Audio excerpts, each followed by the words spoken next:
हिंदी में यूपीएससी की तैयारी से संबंधित प्रोग्राम्स को देखने के लिए सब्सक्राइब करें study IQ IAS Hindi. Hello दोस्तों, स्वागत है आप सबका स्टडी IQ IAS हिंदी पे। मैं ललिता दहिया। दोस्तों, बाल श्रम भारत की एक बड़ी समस्या है। वर्तमान में ये क्यों चर्चा में है उसकी बात करेंगे, और साथ ही चूंकि ये आपकी परीक्षा के दृष्टिकोण से काफी ज्यादा महत्वपूर्ण टॉपिक है, यदि आप सोशल जस्टिस, सोसाइटी और एसए के पॉइंट ऑफ व्यू से देखोगे तो यहां से सीधा क्वेश्चन बन सकता है। हम डिटेल से इस परिचर्चा में इस पे बिंदुवार चर्चा करेंगे। तो सबसे पहले हम देखेंगे कि जो बाल श्रम है ये चर्चा में क्यों है मुद्दा। तो ध्यान रखिएगा, हाल ही में ऑस्ट्रेलिया की एक संसदीय समिति ने भारत में होने वाले बाल श्रम पे चिंता जाहिर की है और ये कहा है कि भारत और ऑस्ट्रेलिया के बीच जो हस्ताक्षरित लघु व्यापार सौदा है, जो समझौता है दोनों के बीच, वो अंतरराष्ट्रीय श्रम अधिकारों को मान्यता नहीं देता। यानी कहीं ना कहीं भारत में बड़े स्तर पे बाल श्रम के जो मानक है उनका उल्लंघन हो रहा है। और ऑस्ट्रेलिया की जो समिति है इसने ये भी दावा किया है कि भारत में बाल और जबरन श्रम की अच्छी प्रलेखित उपस्थिति है, जो आधुनिक गुलामी का एक रूप है। तो सबसे पहले हम ये देखेंगे कि सबसे पहले हम ये समझने का प्रयास करेंगे कि बाल श्रम भारत में बड़े स्तर पे आज भी व्यापक तौर पे जारी है। ऐसे में ये बाल श्रम की जो समस्या है भारत की छवि को अंतरराष्ट्रीय स्तर पे धूमिल कर रही है। तो कड़े कदम उठाने की जरूरत है बाल श्रम को रोकने के लिए, ताकि बच्चों के जो अधिकार हैं, जो उनके बचपन, क्षमता, कौशल के जो अधिकार हैं, उनको हम संरक्षित रख सके और एक बेहतर भारत बना सके, है ना। तो इसलिए जरूरत है। सबसे पहले हम समझेंगे कि बाल श्रम क्या है। यदि हम ILO यानी अंतरराष्ट्रीय श्रम संगठन के अनुसार देखें तो बाल श्रम एक ऐसा कार्य है जो बच्चों को उनका बचपन, उनकी क्षमता, उनकी गरिमा से वंचित करता है। ध्यान रखिएगा, यानी उनके शारीरिक और मानसिक विकास के लिए घातक है। अलग अलग देश और संगठन इसमें अलग अलग एज क्राइटेरिया तय करते हैं। जैसे यदि हम भारत की बात करें तो भारत 5 से 14 वर्ष तक की आयु के जो बच्चे मानसिक या शारीरिक श्रम करते हैं किसी कंपनी, किसी उद्योग, किसी कारखाने में, तो उसे बाल श्रम माना जाएगा। दूसरा, यदि हम संयुक्त राष्ट्र संगठन की बात करें तो 18 वर्ष से कम आयु के बच्चे अगर कोई काम करते हैं जो उनके शारीरिक मानसिक विकास को अवरुद्ध करता है, उनकी शिक्षा को अवरुद्ध करता है, तो वो उसे बाल श्रम की कैटेगरी में शामिल करते हैं। इसी तरीके से अमेरिका 12 वर्ष से कम के जो बच्चे हैं उनको बाल श्रमिक की कैटेगरी में शामिल करता है। यानी अलग अलग देश, संगठनों की अलग अलग परिभाषाएं हैं। लेकिन हम ये तो तय कर सकते हैं कि ऐसा कार्य है जो बच्चों को उनकी शिक्षा से वंचित करता है, उनका मानसिक शारीरिक शोषण करता है, उनकी क्षमता, उनके बचपन की अवहेलना करता है। ऐसे कार्य जो बच्चे बड़े स्तर पे अपनी आयु के विपरीत जाके काम करते हैं, ठीक है। तो ये बाल श्रम की एक ओवरऑल परिभाषा हमने अलग अलग संदर्भों में देख ली। अब मुद्दा है भारत में बाल श्रम की स्थिति क्या है। यदि हम 2011 की जनगणना की बात करें दोस्तों, तो भारत में 10.1 मिलियन बाल श्रमिक हैं। यदि पूरे दक्षिण एशिया में बाल श्रमिकों की संख्या की बात करें तो भारत में सबसे ज्यादा बाल श्रमिक हैं दक्षिण एशिया में 5 से 17 आयु की उम्र के। तो ये एक अपने आप में काफी चिंताजनक स्थिति है भारत के लिए। इसके साथ ही मैं आप लोगों को बता दूं कि कोविड-19 का बाल श्रम पे बहुत नकारात्मक प्रभाव पड़ा है। बड़े स्तर पे बाल श्रम बढ़ा है, चाहे भारत की बात करें चाहे विश्व की बात करें। विश्व में यदि टोटल विश्व के बाल श्रमिकों की बात करें तो इस दौर में उनकी संख्या बढ़ के लगभग 160 मिलियन हो गई। तो ये पूरे विश्व के लिए चिंता का विषय है। और भारत में जो बाल श्रम के सबसे बड़े नियोक्ता राज्यों की बात करें, यानी जहां पे सबसे ज्यादा बाल श्रम देखने को मिलता है, तो उसमें उत्तर प्रदेश, बिहार, राजस्थान, मध्य प्रदेश और महाराष्ट्र जैसे राज्यों के नाम प्राथमिकता में शामिल किए जा सकते हैं। अब हम बात करेंगे कि भारत में बाल श्रम के कारण क्या हैं। तो सबसे पहला कारण हमें दिखता है गरीबी। आज भी भारत में बड़े स्तर पे गरीबी व्याप्त है। जो गरीब परिवार हैं वो कर्जे के दुष्चक्र में फंसे हुए हैं। तो ऐसे में बाल श्रम को प्रोत्साहन मिलता है। ध्यान रखिएगा, वो शिक्षा पे इन्वेस्टमेंट नहीं कर पाते, तो जैसे ही बच्चा बड़ा होता है उसे धकेल दिया जाता है जबरन या एक तरीके से उसको प्रेरित करके बाल श्रम करने के लिए। तो गरीबी सबसे बड़ा कारण है। दूसरा है बेरोजगारी। आज बेरोजगारी की दर भी बहुत व्यापक है। तो ऐसे में हम ये कह सकते हैं कि गुणवत्तापूर्ण शिक्षा के अभाव में या बड़े स्तर पे बेरोजगारी दर के चलते रोजगार मिलना संभव नहीं हो पाता। ऐसे में बच्चों को परिवार का समर्थन करने के लिए काम करने के लिए मजबूर किया जाता है, क्योंकि बड़ों को काम नहीं मिल पाता तो बच्चों को भी उस कार्य बल में शामिल करने को प्रेरणा मिलती है ऐसे परिवारों को। तीसरा सबसे बड़ा रीजन है अशिक्षा और माता पिता की अज्ञानता, क्योंकि जब माता पिता पढ़े लिखे नहीं होंगे, अशिक्षित होंगे, अज्ञानी होंगे, तो वो बच्चों की शिक्षा का महत्व नहीं समझ पाएंगे और बालक अवस्था में ही उनको श्रम भागीदार, जो श्रमिक बनाने की तरफ अग्रसर होंगे। तो तीसरा बड़ा रीजन है ये।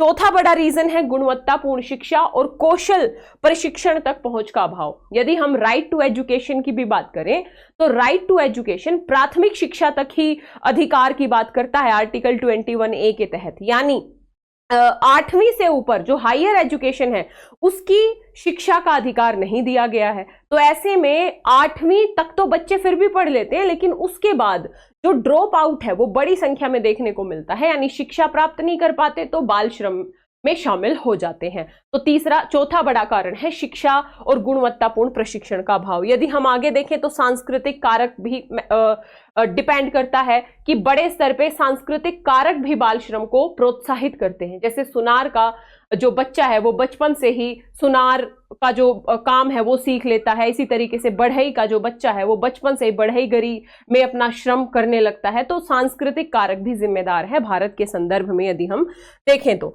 सामाजिक कारक भी बड़े स्तर पे, क्योंकि भारत में जो सामाजिक विभेदित सामाजिक संरचना है, जहां जाति धर्म के आधार पे बड़ा विभेद समाज में देखने को मिलता है, अवसर कम है और साथ ही संसाधन कम है, तो ऐसे में यदि हम बाल श्रम का भी ओवरऑल अवलोकन करेंगे तो भी हमें बाल श्रम में बड़े स्तर पे अनुसूचित जातियां, जनजातियां और अल्पसंख्यक समुदायों के बच्चों की बड़ी भागीदारी देखने को मिलेगी। यानी सामाजिक जो कारक हैं वो भी प्रोत्साहित करते हैं बाल श्रम को। फिर महामारी और आपदाएं, ये भी एक बड़ा रीजन है। यदि कहीं पे आपदा आई, महामारी आई, बड़े स्तर पे विस्थापन हुआ, बच्चों की शिक्षा छूट गई, तो ऐसे में वो बच्चे भी बाल श्रम की तरफ अग्रसर हो जाते हैं। जैसे कोविड-19 का एग्जाम्पल हम ले सकते हैं, जब भारत ही नहीं बल्कि पूरे विश्व में बाल श्रम बड़े स्तर पे बढ़ता हुआ दिखाई दिया। तो ये कुछ कारण है, हमने देखा कि बड़े स्तर पे। अब हम देखेंगे कि बाल श्रम का क्या प्रभाव पड़ता है। तो सबसे पहली बात है शिक्षा। बच्चों की शिक्षा अवरोधित होती है। बच्चे यदि बेहतर गुणात्मक शिक्षा प्राप्त नहीं कर पाएंगे तो वो मानव पूंजी के तौर पे अपने आप को स्थापित कैसे कर पाएंगे। तो एक तो वो अपने आप गरीबी के दुष्चक्र में फंस जाएंगे और ये कहीं ना कहीं संपूर्ण राष्ट्र की आर्थिक तरक्की के लिए भी एक बहुत बड़ी बाधा है। तो ऐसे में उनकी शिक्षा पे रोक लगती है और जीवन और स्वतंत्रता के अधिकार का उनका उल्लंघन होता है। दूसरा प्रभाव हमें स्वास्थ्य और शारीरिक जोखिम दिखता है। यदि बच्चा जो कारखाने हैं या हानिकारक उद्योग हैं उनमें काम करता है तो ऐसे में हम ये कह सकते हैं कि बच्चों के मानसिक शारीरिक स्वास्थ्य पे उसका नकारात्मक प्रभाव पड़ता है, क्योंकि कठिन परिस्थितियां, जो बच्चों का शरीर होता है वो ऐसी कठिन और दुर्गम परिस्थितियों को झेलने में सक्षम नहीं हो पाता है। तो ऐसे में बड़े स्तर पे स्वास्थ्य के आधार पे जोखिम भी हमें देखने को मिलते हैं। मानव पूंजी निर्माण पे नकारात्मक प्रभाव मैं आपको बता ही चुकी हूं। कौशल और ज्ञान संचय करने की जो क्षमता है वो कम हो जाती है। मानव पूंजी का जो आधार है वो हमारा कम हो जाता है और ओवरऑल पूरे भारत की आर्थिक संपन्नता, आर्थिक विकास पे इसका एक नकारात्मक प्रभाव देखा जा सकता है। और गरीबी का कायम रहना, क्योंकि बच्चा जब बाल श्रम जब हम देखते हैं तो उसको कम वेतन मिलता है, शिक्षा उसकी वंचित हो गई और वो ये काम करने के लिए मजबूर हो गया। तो ऐसे में एक दुष्चक्र चलता रहता है गरीबी का। वो इस गरीबी के दलदल से निकल नहीं पाएगा क्योंकि उसके पास शिक्षा नहीं है, उसके पास कौशल नहीं है। तो ऐसे में गरीबी का एक दुष्चक्र अपने आप में बन जाता है। तो ऐसे में हम ये कह सकते हैं कि जब ये सारे प्रभाव होंगे तो कहीं ना कहीं देश का सामाजिक, आर्थिक और राजनीतिक कल्याण में भी बाधा होगी, क्योंकि ऐसा व्यक्ति ना बेहतर शिक्षित, ना बेहतर शिक्षा प्राप्त कर पाएगा, ना अपने अधिकारों के प्रति जागरूक हो पाएगा। कहीं ना कहीं नागरिकता की संकल्पना भी कमजोर हो जाएगी और आर्थिक संकल्पना तो मानव पूंजी के तौर पे मैंने आपको बता दी कि बड़े स्तर पे उस पे नकारात्मक प्रभाव पड़ेगा। तो पूरे देश का जो विकास है वो प्रभावित होगा। अब हम बात करते हैं, हमने देख लिया बाल श्रम क्या है, उसके कारण क्या है, उसके प्रभाव क्या है। अब हम देखेंगे क्या क्या प्रयास किए गए हैं। तो सबसे पहले यदि हम अंतरराष्ट्रीय स्तर की बात करें तो अंतरराष्ट्रीय श्रम संगठन ILO के 2 कन्वेंशन आपको हमेशा ध्यान रखने हैं, convention number 138 and convention number 182। जो कन्वेंशन 138 है ये न्यूनतम आयु कन्वेंशन है, यानी उस आयु से कम आयु के बच्चों से बाल श्रम कराना गलत है। और साथ ही 182 बाल श्रम कन्वेंशन का सबसे खराब रूप, ये बेसिकली बाल श्रम की कुप्रथा को खत्म करना इन दोनों कन्वेंशन का लक्ष्य है। और भारत ने ILO के इन दोनों कन्वेंशन पे हस्ताक्षर किए हुए हैं, तो ये अंतरराष्ट्रीय स्तर पे ILO के कन्वेंशन है। इसके साथ ही बाल अधिकारों की घोषणा है 1959 की, तो बाल अधिकारों की घोषणा भी बाल श्रम को खत्म करने पे जोर देती है। बाल अधिकारों पर संयुक्त राष्ट्र कन्वेंशन है 1989 का, और बाल अधिकारों पे ये जो कन्वेंशन है ये नागरिक, राजनीतिक, आर्थिक, सामाजिक, सांस्कृतिक और स्वास्थ्य से रिलेटेड जो अधिकार हैं उनको प्रमोट करता है और बच्चों के बाल श्रम के मुद्दे को चिन्हित करता है कि बाल श्रम को कम से कम किया जाए, खत्म किया जाए। अगला मुद्दा है, यदि हम अब भारत की बात करें, हमने अंतरराष्ट्रीय स्तर की बात कर ली, हम भारत की बात करें तो भारत में संवैधानिक प्रावधान किए गए हैं बड़े स्तर पे बाल श्रम को खत्म करने के। आर्टिकल 15(3) क्या कहता है, बच्चों और महिलाओं के लिए राज्य विशेष प्रयास कर सकता है उनके संरक्षण के लिए। तो बच्चों के संरक्षण के लिए राज्य अलग से प्रयास कर सकता है, उसे भेदभाव नहीं माना जाएगा। इसी तरीके से आर्टिकल 21 की हम बात करें, 21A की विशेष तौर पे, तो 6 से 14 वर्ष तक के बच्चों की प्रारंभिक शिक्षा की गारंटी दी गई है, राइट टू एजुकेशन दिया गया है। आर्टिकल 23 कहीं ना कहीं जो दुर्व्यापार, बलात्कार और बच्चों की खरीद बिक्री पे रोक लगाने की बात करता है। इसी तरीके से आर्टिकल 24 14 वर्ष से कम उम्र के बच्चों की खतरनाक गतिविधियों को रोकने की बात करता है। साथ ही यदि हम DPSP के आर्टिकल 39 को देखें तो ये 39 भी बच्चों की सुकुमार अवस्था, बच्चों के स्वास्थ्य, बच्चों की शोषण से रक्षा की बात करता है। और इसके साथ आर्टिकल 45 ये पहले 6 से 14 वर्ष तक के बच्चों की प्रारंभिक शिक्षा की बात थी, और अब इसमें 0 से 6 जो एक तरीके से बच्चे हैं उनके पेशवा अवस्था के विकास की बात करता है, यानी राज्य का दायित्व है इन बच्चों के विकास के कार्य करे। और साथ ही आर्टिकल 51A, तो ये आर्टिकल 51A माता पिता के कर्तव्य को सुनिश्चित करता है कि माँ पिता या अभिभावकों का ये कर्तव्य होगा कि वो अपने बच्चों की प्रारंभिक शिक्षा की व्यवस्था करें। तो संवैधानिक प्रावधानों में आर्टिकल 15, 21, 23, 24, 39, 45 एंड 51 ये सारे आर्टिकल कहीं ना कहीं बाल श्रम को रोकने, बच्चों के शोषण को खत्म करने, बच्चों के स्वास्थ्य, बच्चों के लिए अनुकूल वातावरण सुनिश्चित करने की बात करते हैं। यदि हम बाल श्रम को रोकने के लिए कानूनी ढांचे की बात करें तो सबसे पहली बात है बाल श्रम निषेध विनियमन अधिनियम 1986। ध्यान रखिएगा, ये इसका उद्देश्य था कुछ रोजगारों में बच्चों की नियुक्ति पर रोक लगाना और बच्चों की काम की स्थितियों को विनियमित करना, यानी बाल श्रम को रोकने के लिए यह अधिनियम व्यापक तौर पे काम करता था। 2016 में इसमें संशोधन हुआ, यानी बाल श्रम निषेध और विनियमन संशोधन अधिनियम 2016। इस अधिनियम के तहत यह प्रावधान किया गया है कि 14 वर्ष से कम उम्र के बच्चे कोई काम नहीं करेंगे और 14 से 18 वर्ष के बच्चे खतरनाक उद्योगों में काम नहीं करेंगे। तो इस तरीके की व्यवस्था की गई है 2016 के अधिनियम पे। इसी तरीके से बाल श्रम पे राष्ट्रीय नीति है जो बच्चों के बाल श्रम को रोकने की बात करती है, बच्चों के पुनर्वास पे ध्यान केंद्रित करती है। निःशुल्क अनिवार्य शिक्षा का अधिकार अधिनियम था पहले, हालांकि अभी एक फंडामेंटल राइट बन गया है। इसके तहत भी बच्चों की शिक्षा को प्रोत्साहित करने का कदम उठाया गया। साथ ही किशोर न्याय, बच्चों की देखभाल और संरक्षण अधिनियम है 2000 और 2006 का, ये भी इसकी धारा 23 जो बच्चे हैं किशोरों के प्रति क्रूरता, किशोर कर्मचारी का शोषण, देखभाल, सुरक्षा की आवश्यकता, यानी ये बाल श्रम पे रोक लगाने का एक प्रयास है किशोर न्याय संरक्षण अधिनियम।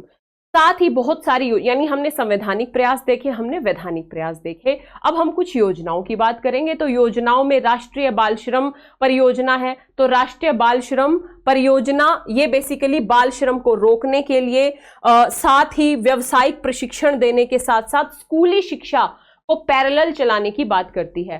पेंसिल पोर्टल काफी ज्यादा महत्वपूर्ण एक श्रम और रोजगार मंत्रालय द्वारा लॉन्च किया गया है, जिसमें केंद्र सरकार, राज्य सरकार, जिला, नागरिक सोसाइटी, जनता सब मिलके बाल श्रम को रोकने की दिशा में प्रयास कर रहे हैं। इसके साथ ही होना क्या चाहिए, तो बाल श्रम को रोकने के लिए ये जो कानून है इनका बेहतर तरीके से पालन होना चाहिए। साथ ही जैसे पोक्सो में यदि पुलिस अपराध नहीं लिखती है, यदि रिपोर्ट नहीं लिखती है तो पुलिस के ऊपर कार्यवाही होती है। तो ऐसे में रिकमेंडेशन दी गई कि यदि बाल श्रम पे यदि कोई बच्चा जाता है और उसकी रिपोर्ट नहीं लिखी जाती है तो पुलिस को जिम्मेदार माना जाना चाहिए। यानी पुलिस को बहुत ही संवेदनशीलता के साथ बाल श्रम को रोकने की दिशा में प्रयास करने होंगे। ठीक है, हमें परिभाषा का विस्तार करना पड़ेगा। मुफ्त और अनिवार्य शिक्षा हमें हायर लेवल पे भी बच्चों के लिए सुनिश्चित करनी पड़ेगी। इसके साथ ही सामाजिक सुरक्षा जो परियोजनाएं हैं, हमें बच्चों की शिक्षा, उनके स्वास्थ्य, उनके कौशल विकास, इन सब पे समग्र ध्यान देना पड़ेगा। साथ ही जिला स्तरीय फंड और राष्ट्रीय स्तर पर बाल ट्रैकिंग तंत्र भी हमें बनाना पड़ेगा।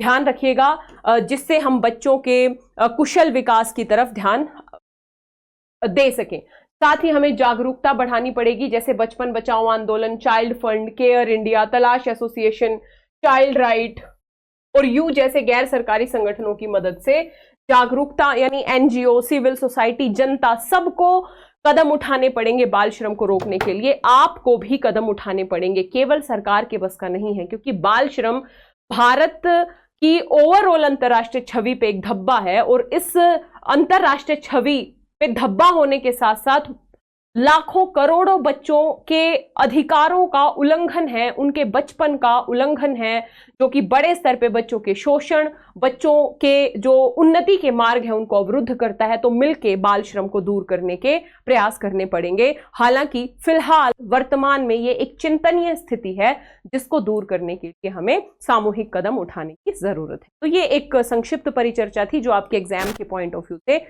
काफी ज्यादा महत्वपूर्ण है। दोस्तों, यदि आप 2025, 26 या 27 में यूपीएससी का अटेम्प्ट देना चाहते हैं तो आप हमारे P2I बैच से जुड़िए।